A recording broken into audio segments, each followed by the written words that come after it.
You know, I mean, we won the whole thing. That's awesome. But what do we do now? The ultimate goal has been completed. We won the national championship. And we did it going 16-0. I guess we try to defend and maybe see if we can go get another one. I mean, by the time this comes out, I think I can probably get through 2, maybe 3 more seasons if I really push. But I do want to start doing some other content. But why don't we just get into the off season? Why don't we just see how things go? And I'm gonna be doing a little bit of jumping around. And they put us at number 1 because, we won the whole thing. That's to be expected. But as we check out a couple of the players leaving, one player I was hoping they would not leave is DeAndre Provo. He's going to go to the draft. He's going to get drafted 6th round. I don't show it here, but our quarterback, senior transfer from Georgia, Ryan Puglisi, he's getting drafted 1st round. But I was more in shock that Provo would go when he's projected to be in the 6th. And I really feel like he should stay. If not for anything else, I mean, come on, let's go run it back. Let's go get another one. And for a box specialist, and I thought that in air quotes, he played some really good coverage throughout his years. I think that in future or maybe the next dynasty, I do. Also, Ugboko goes 3rd round. I forgot to mention that, but I think whatever dynasty or thing I do next, it's probably going to be DeAndre Provo is going to be the character. And this is probably the furthest that I've made it into doing a dynasty or anything like this. And I finally have somebody that I'm like, wow, I really enjoyed this player. I really wish that he would have stayed for 1 more year and did his senior season. But as you can hear how I'm talking, he leaves. He's going to go to the draft. He would be drafted in the 4th round. So whatever team got him got a steal. Maybe we go on the next Madden and we take a look to see how his career turns out. Just to have a little bit of fun.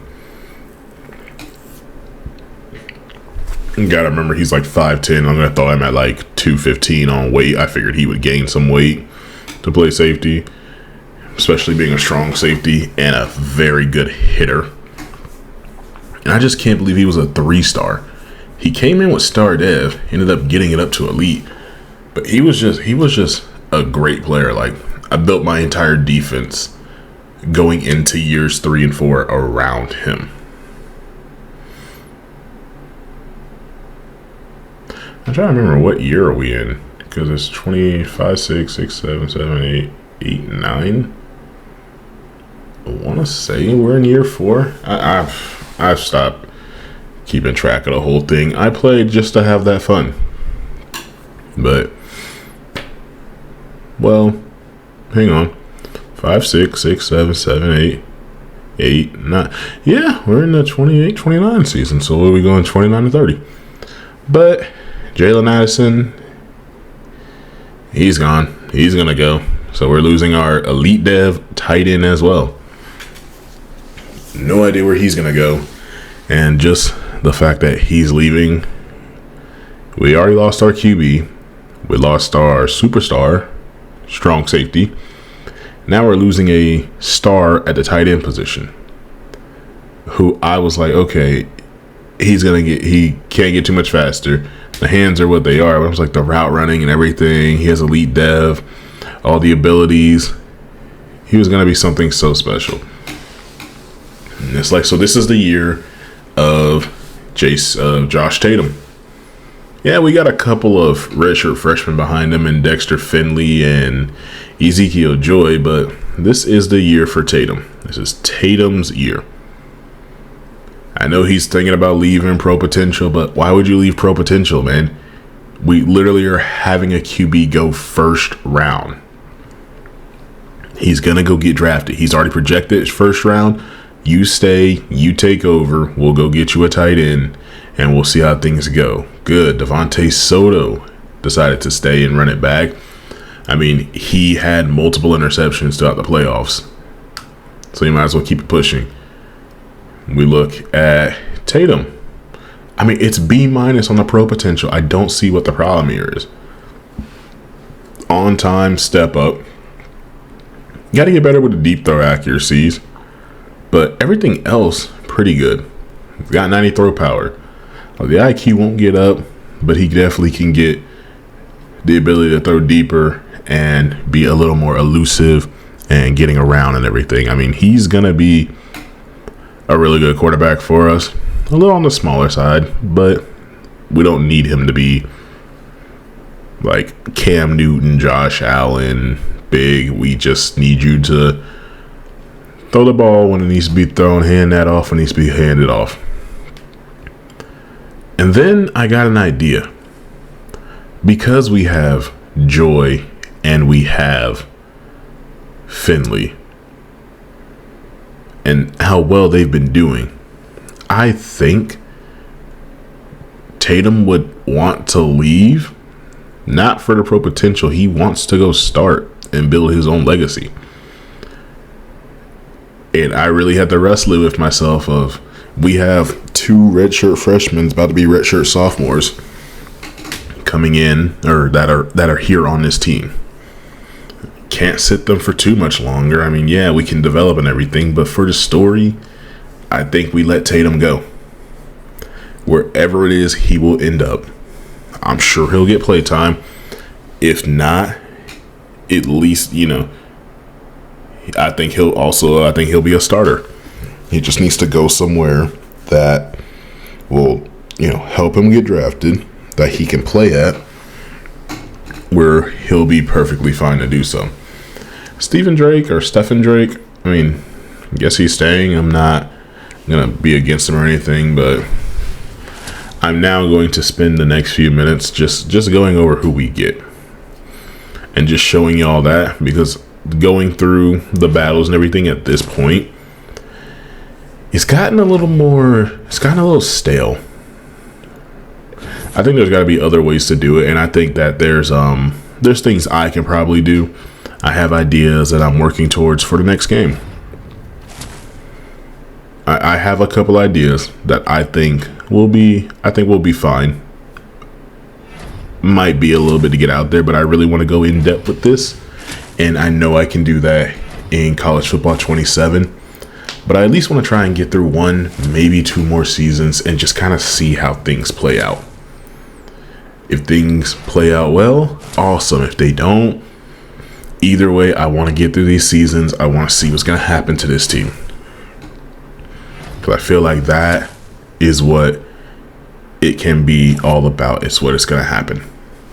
Now, as you can see, these players developed amazingly. Joy and Finley are the same overall, roughly, with the boost. So, I mean, they're the same. Joy has Finley beat on the accuracies. I still think we give Finley the start no matter what happens going into next year. I mean, we're coming off a national championship win. We might as well see what can happen. He's been on the team longer. He knows the system. We're keeping our offensive and defensive coordinator. Why don't we see what's going to happen with him? And then if things don't work out, we still have Joy, and maybe, because he's a backfield creator, kind of how I built the team for pocket passers and backfield creators, I think maybe we can work with him. I'm hoping that it works better for Finley, because, his added mobility should definitely help. But the senior running back, Alex Casillas, hopefully he'll be going and getting drafted. I know he's a lower overall than what could be necessary, but hopefully he'll go get drafted. James Kuhn has gone from 85 speed to 87, so expect him to get the ball a lot more. And he's got ball security, so it'd be nice for him not to fumble. Nothing we've really had to deal with, though. Bickerstaff has definitely gotten better with his blocking. He's also got screen enforcement. Maybe I can find a way to get him involved. But he's about to hit 300 pounds as well. He came in at about 280, gained weight this last season. And yeah, the blocking's not fully there. But from fullback, it's high enough. Patrick Hakeem has gone from an 87 to a 93 overall. Manny Gage has gone up to 96 speed. Jamal Thomas is at 81 overall. I don't expect him to get drafted, but I think overall he is the best, well, one of the best route runners on the team. He has the ultimate release at 99. LaMarcus Vick has made his way to having a 50-50 Impress Pro. Javier Ade looks like he is in line to be the tight end that's going to replace Addison. The offensive line is not looking too bad as we go through. Probably going to do a little bit more recruiting and try to recruit better, because we are going to have some people leaving soon. I don't see why we wouldn't. Rodriguez, Von Creed, the transfers coming in. 78, 77. Rodriguez has gone up to 83 finesse moves. Should definitely help him get off that edge a little bit better. I definitely want to try and keep him outside. Maybe we try to figure something out with Creed if he can rush the edge, if not on the interior. Anton Long made his way to 79 power, 77 finesse. I think he'll be able to rush inside and out. Byron Abreu still got the best pass rushing package on this team from the interior. I mean, yes, I do see other people with higher ratings in general, but I mean, for what he has, he's barely edging out Calvin Garrison, and he sat for a season. Garrison came out the same, which does kind of, but maybe we can figure something out. We moved Lester Hops to Sam linebacker. I want to see if I can find a way to get him on the field. We're going to draw up some pressure packages for him. See in the dime, sometimes in the nickel, let him rush off the edge. And that's because he has 81 power moves and 87 finesse moves. So we're going to go ahead and draw up a couple of that. Hopefully we can see him on the field. Shelton Peele has gone to an 85 overall. Baraka Luck, a transfer linebacker, has ended up going up to an 84 overall. I think those two get a majority of the snaps. Soto did not develop that much. I know he's only impact, but you would think, especially being we were a playoff team and won everything, and that's kind of on me for not being able to get the right bonuses for linebackers. But I almost wish we would have let him walk. If not for anything else, I truly just feel like I might not be able to get him on the field sometimes. I feel like the ratings are going to be what's going to go. I feel like Luck might actually take his snaps, similar to what happened with Hops when Soto and Peel came into the game. But